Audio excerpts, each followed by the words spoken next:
ਪੰਜਾਬ ਦੇ ਵਿੱਚ ਨਸ਼ੇ ਤੇ ਲਗਾਮ ਲਗਾਉਣ ਨੂੰ ਲੈ ਕੇ ਪੰਜਾਬ ਸਰਕਾਰ ਦੇ ਵੱਲੋਂ ਲਗਾਤਾਰ ਸਖਤੀ ਵਰਤੀ ਜਾ ਰਹੀ ਹੈ। ਪੰਜਾਬ ਸਰਕਾਰ ਦੁਆਰਾ ਹੁਣ ਨਸ਼ਾ ਤਸਕਰਾਂ ਦੀਆਂ ਜ਼ਮੀਨਾਂ ਨੂੰ ਅਟੈਚ ਕੀਤਾ ਜਾ ਰਿਹਾ ਹੈ। ਗੁਰਦਾਸਪੁਰ ਦੇ ਵਿੱਚ ਵੀ 3 ਵੱਡੇ ਨਸ਼ਾ ਤਸਕਰਾਂ ਦੀਆਂ ਜੋ ਨਸ਼ੇ ਦੀ ਕਮਾਈ ਦੇ ਨਾਲ ਜ਼ਮੀਨਾਂ ਜਾਇਦਾਦਾਂ ਬਣਾਈਆਂ ਗਈਆਂ ਉਹਨਾਂ ਨੂੰ ਅਟੈਚ ਕਰ ਦਿੱਤਾ ਗਿਆ। ਜਾਣਕਾਰੀ ਦਿੰਦੇ ਹੋਏ ਐਸਐਸਪੀ ਗੁਰਦਾਸਪੁਰ ਦੇਮਾ ਹਰੀਸ਼ ਕੁਮਾਰ ਨੇ ਇੱਕ ਪ੍ਰੈਸ ਕਾਨਫਰੰਸ ਦੇ ਵਿੱਚ ਇਹ ਸਾਰੀ ਜਾਣਕਾਰੀ ਸਾਂਝੀ ਕੀਤੀ ਹੈ ਕਿ ਨਸ਼ਾ ਤਸਕਰਾਂ ਦੇ ਉੱਤੇ ਨਕੇਲ ਕਸੀ ਜਾ ਰਹੀ ਹੈ ਅਤੇ उन्हां दियां ज़मीनां नूं जब्त किया जा रहा है। गुरदासपुर पुलिस ने जो नशों के खिलाफ जो अपनी मुहिम है उसमें तेज़ी लाते हुए और इसको और सख्ती से इम्प्लीमेंट करते हुए नशे तस्कर जो हैं जिनके खिलाफ पहले एफआईआर रजिस्टर्ड थी उनकी जो प्रॉपर्टी है जो उन्होंने नशे बेच के कमाई है, उन्होंने अपने घर बनाए हैं या चाहे गाड़ी खरीदी हो, उन सारी प्रॉपर्टी को अटैच करते हुए कॉम्पिटेंट अथॉरिटी के थ्रू एक पूरा लीगल प्रोसीजर फॉलो करके फाइनल ऑर्डर हासिल करे हैं और उनकी अब प्रॉपर्टी अटैच होने जा रही है।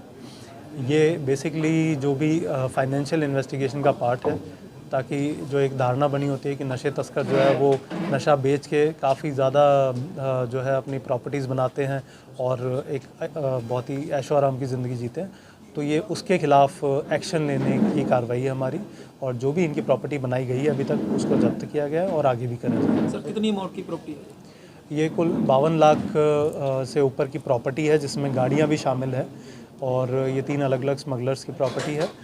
और इसके अलावा भी मैं ये भी बताना चाहता हूँ कि ये बड़ा ही वाइड रेंजिंग एक्ट है। इसमें ना सिर्फ जो तस्कर खुद बल्कि जो उसके साथ उसके रिश्तेदार हैं या उसके दोस्त हैं जिसके साथ भी उसने ये प्रोसीड ऑफ क्राइम जो होते हैं, जो पैसा उसने इस कमाई से लिया नशे बेच के, वो जिसके साथ भी उसने बांटा है या जिसके साथ उसने मिलकर ये कमाई करी है, उन सभी की प्रॉपर्टी अटैच की जा सकती है और वो पुलिस करने जा रही है। सर मार्केट वैल्यू क्या होगी इस प्रॉपर्टी की, पता कुछ? मार्केट वैल्यू तो ऑब्वियसली इसकी हो सकता है ज़्यादा हो, बट हमने जो भी इसके रेवेन्यू रेट्स होते हैं उसके अकॉर्डिंगली जो इसकी कीमत होती है वो जो है वो कंसर्न ऑफिस से करके फिर हमने इसको अटैच कराया है। और साथ ही हम ये भी बताना चाहते हैं कि ये बड़ा ही स्ट्रिंजेंट एक्ट है। अभी तक इसकी वर्तों नहीं हुई थी, बट ये पहले हमारे 3 केसेस हैं जिसके अंदर हमने ये अटैच करवाई है और 13 और ऐसे केसेस तैयार किए गए हैं जिनको कॉम्पिटेंट अथॉरिटी को भेजा जाएगा। सर कब से इन पर मामले दर्ज हुए हैं, कब तक? कितने मामले दर्ज हैं? ये टोटल 3 मामले हैं जो कि 2021 के 2 मामले हैं और एक 2022 का है। ये लेटेस्ट है बेसिकली।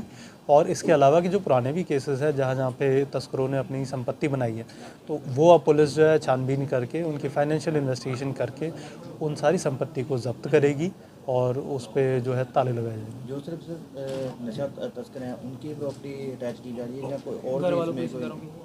जो भी उसमें संलिप्त पाए जाते हैं, जो नशा तस्करों के साथ उस क्राइम के अंदर इन्वॉल्व हैं और उस ड्यूरेशन में प्रॉपर्टी उन्होंने बनाई है, जो डायरेक्टली पाए गए हैं सर कोई रिश्तेदार वगैरह? हाँ नहीं, इस केस में इन केसेस के अंदर अभी फ़िलहाल ये जो डायरेक्टली तस्कर हैं उनकी ही है, बट ऐसे कई सारे केसेस हैं, उनकी डिटेल तैयार की जा रही है और उन पे जल्द ही कार्रवाई भी की जाएगी। सर जो तीनों तस्कर हैं कितने लंबे समय से इस केस में नशे में जुड़े हुए हैं? वो काफ़ी लंबे समय से थे जुड़े हुए।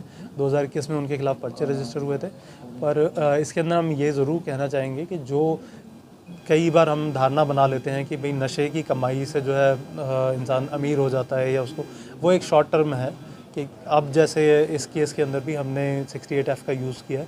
बाकी जितने हमारे केसेस रजिस्टर्ड हैं पुराने भी, हम उन सबको भी चेक करेंगे और जहाँ जहाँ पे इसका उपयोग किया जा सकता है इस सेक्शन का, उसके थ्रू उनकी प्रॉपर्टी अटैच की। सर इसमें ओनली कार ही अटैच की है या कुछ और भी? नहीं, संपत्ति जो भी है इसमें, ज़मीन है, चाहे घर है, बने हुए घर भी हैं, उनको भी किया जाएगा। जो उस ड्यूरेशन में उन्होंने बनाए हैं नशे की कमाई से, वो सारी ही चीज़ें अटैच हो सकती हैं, मूवेबल और इमूवेबल। बाकी जो 13 हैं उन पर कार्रवाई कितने दिनों में हो जाएगी? क्योंकि इसका प्रोसीजर जो है वो एक हियरिंग होती है, जैसे कानूनी प्रक्रिया जो है उसके अंदर पहले एसएचओ ऑर्डर कर देता है, उसके अंदर उसको कंफर्म करने के लिए कॉम्पिटेंट अथॉरिटी दिल्ली है, वहाँ पे उनको मौका दिया जाता है वो अपनी बात रखें। जैसे ही वो कंप्लीट हो जाती है, सेटिस्फाई हो जाते हैं कॉम्पिटेंट अथॉरिटी, तो वो ऑर्डर पास करती है। हमें बड़ी उम्मीद है कि वो जल्दी ही होंगे। हमने इसकी प्रोसीजर जो है वो अपना कंप्लीट करा दिया। जैसे ही कार्रवाई होती है हम उसकी भी जानकारी देंगे।